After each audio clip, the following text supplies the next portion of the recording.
प्रयागराज महाकुंभ समापन की ओर है। अधिकतर संत, महामंडलेश्वर, आचार्य महामंडलेश्वर, कल्पवासी श्रद्धालु जा चुके हैं। कुछ लोग बचे हैं जो महाशिवरात्रि का स्नान करके यहाँ से जाएंगे, लेकिन प्रश्न उठता है कि यहाँ के बाद क्या होता है, क्या धार्मिक प्रक्रियाएं रहती हैं, संत कहाँ रहते हैं। ये सब हम जानेंगे। हमारे साथ आवाहन अखाड़े के महामंडलेश्वर स्वामी प्रकाशानंद जी महाराज हैं।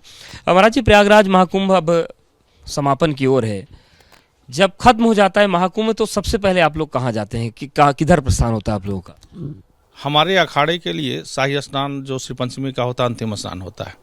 फिर हम लोग अपना ध्वज को ढीला करते हैं और सब धीरे धीरे 7-8 तारीख तक यहाँ से सब लोग विदा हो जाते हैं। अब कुछ शिविर हम लोग इसलिए लगा के रखे हुए हैं कि सब सारे जगत भगत आने वाले हैं, तो उनको कह दिया गया है। तो हमारे सारे जो सेवत्व अखाड़े हैं वो यहाँ से हम लोग बनारस चले जाते हैं।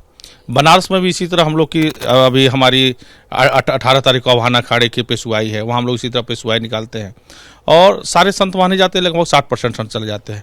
और हम लोग मसान होली वहीं खेलते हैं शिव जी के साथ स्मशान पे, और उसके बाद सब अपने अपने जगहों पे चले जाते हैं। फिर कि जो काशी की प्रसिद्ध मसान होली है उसमें सारे अखाड़े पहुंचते हैं, आप संत भी पहुंचते हैं खेलने के लिए?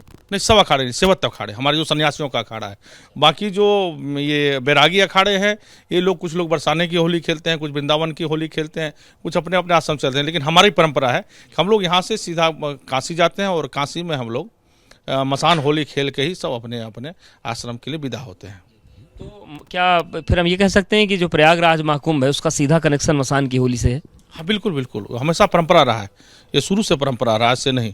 यहाँ के बाद हम लोग जो है सो वहाँ जा करके मसान होली खेल के फिर सभी अपने अपने जगहों पे जाते हैं। साधना, तप, पूजा जो भी है सब अपने अपने करते हैं। जो कथावाचक हैं वो कथा करते हैं। इस बीच में सभी की कथा उठाएँ सभी बंद रहते हैं। जैसे हम लोग वहाँ जितने कार्यक्रम है सब रद्द कर देते हैं। कुंभ से लेकर के मसान होली तक हम लोग सारे रद्द करते हैं। उसके बाद सभी अपने आश्रम को जाते हैं। वहाँ जो आश्रम की सेवा विधि है, जो शिविरें हैं, वो सब अपने अपने धीरे धीरे कार्यक्रम अपने लेते हैं। बाकी क्योंकि अभी इस तरह जो जगत भगत हैं वो लोग भी कुंभ आते हैं, तो आश्रम में बहुत कम लोग जाते हैं। इसमें आश्रम लगभग बंद के होते, चूँकि भगवान की सेवा और 2-5 लोग आ गए तो उन्हीं का बस सेवा। तो देखिए, ये परंपरा है अखाड़ों की।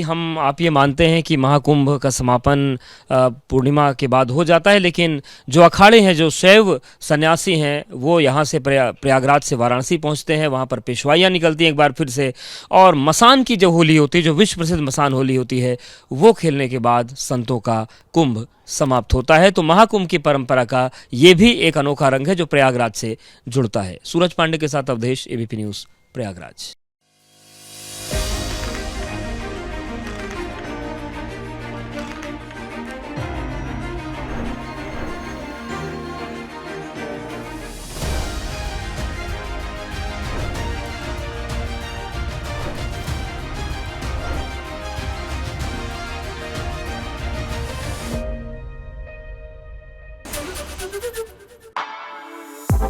For exclusive and insightful videos, subscribe to our new channel, ABP Live Premium.